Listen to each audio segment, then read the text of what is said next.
ওই জায়গায় উনি বিএনপির পাওয়ার দেখাইছে, ওনার হাতের মোটর বিএনপি সরকার, উনি যা বলে তাই।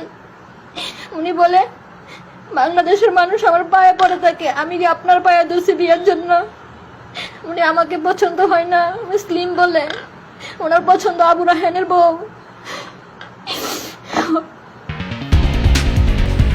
প্রিয় দর্শক, হেফাজতে ইসলামের সাবেক আমির আল্লামা জুনায়েদ বাবুনগরী এর সাবেক খাদেম মাওলানা রাকিবুল ইসলাম ফারুকী নিজেকে অবিবাহিত পরিচয় দিয়ে রুনা বেগম নামক এক মেয়েকে ব্ল্যাকমেইল করে বিয়ে করতে বাধ্য করে। জানা গিয়েছে সে নিজের পূর্বের বিবাহ গোপন রেখে প্রতারণার আশ্রয় নিয়ে এই নারীকে বিয়ে করেছিল। বিয়ের পর কখনোই তার দ্বিতীয় স্ত্রীকে স্ত্রী হিসেবে স্বীকৃতি দেয়নি। কখনো হাসপাতালে, কখনো নিজের মাদ্রাসায় অমানবিক ও অসম্মানজনক পরিবেশে তাকে রাত কাটাতে বাধ্য করেছে। এমনকি বিভিন্ন সময়ে তার কাছ থেকে মোটা অঙ্কের টাকা হাতিয়ে নিয়েছে। যৌতুক দাবি করেছে। শারীরিক ও মানসিক নির্যাতন চালানো হয়েছে রুনা বেগম নামক এই মেয়েটির উপর। বিস্তারিত শুনুন তারই মুখে। আসসালামু আলাইকুম, আমি রুনা। আমি ঢাকায় থাকি, একটা প্রাইভেট ইউনিভার্সিটিতে পড়াশোনা করি, তার মধ্যে পাশাপাশি একটা স্কুলেও জব করি। মাওলানা রাকিবুল ইসলাম ফারুকের সাথে আমার পরিচয় হয় আইএমবি থেকে। ওনার সাথে যখন আমার কথা হয়, উনি প্রথমে নিজেকে বলছে আলহামদুলিল্লাহ আমি সিঙ্গেল। তারপর লাস্ট পর্যায়ে উনি স্বীকার করছে যে উনি বিবাহিত, ওনার বউয়ের সাথে ডিভোর্স হয়ে গিয়েছে।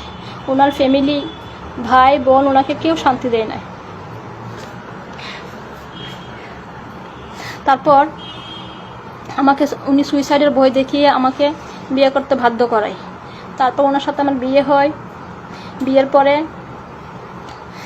ওনার সাথে আমার 5-6 দিন ভালোই সম্পর্ক ছিল, যতদিন পর্যন্ত আমার কাকার বাসায় আমি ছিলাম। উনি আমাকে বলতো ভার্সিটি মেয়েরা যে ভার্জিন থাকে এটা আমরা কল্পনাও করতে পারি নাই, তুমি যে এই যুগে এসো নিজেকে সেভ করে রাখছো, এটা অনেক কিছু। যখন উনি আমাকে উত্তরা নিয়ে গেল তখনই প্রকাশ পেল ওনার আসল চরিত্র। আমার কাছে কিছু টাকা ছিল, ওই টাকাগুলো উনি নিয়ে নিছে, বলছে মেয়েদের হাতে টাকা রাখতে নাই। তারপরে এই টাকা দিয়ে বাসার জন্য কিছু ইউটেন্সিল কিনলো। বিয়ে নিয়ে আমাকে উত্তর নেওয়ার পরের দিনেই উনি আমাকে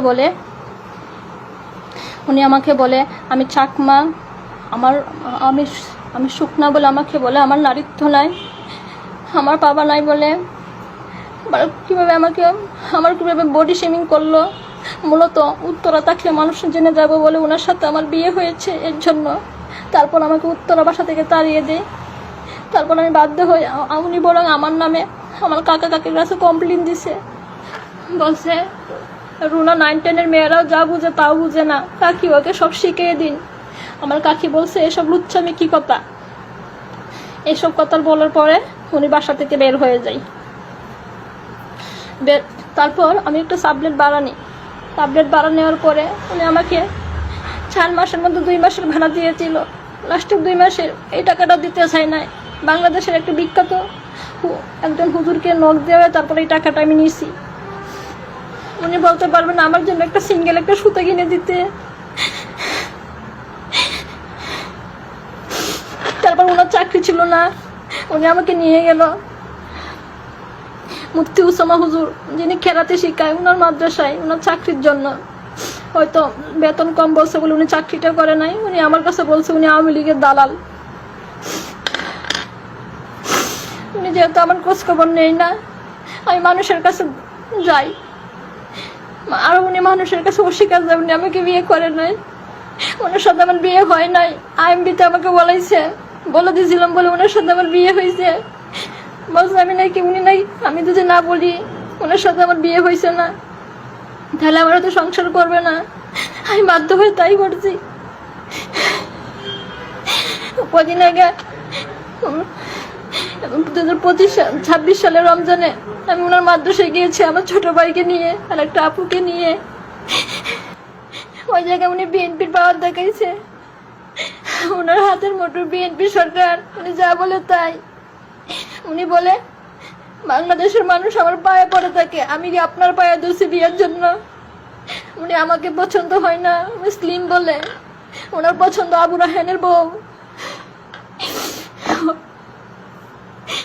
এখন শুনলাম উনি নাকি ডিসেম্বরে আমাকে নাকি ডিভোর্স দিয়ে দিয়েছে।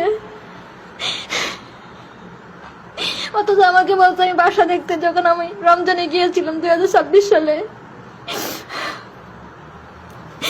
এখন আমার নামে এখন মিথ্যা প্রপাগান্ডা চলাচ্ছে, আমার নাকি আরো বিয়ে হয়েছে, আমার নাকি ছেলেদের সাথে সম্পর্ক, আমি নাকি খারাপ মেয়ে।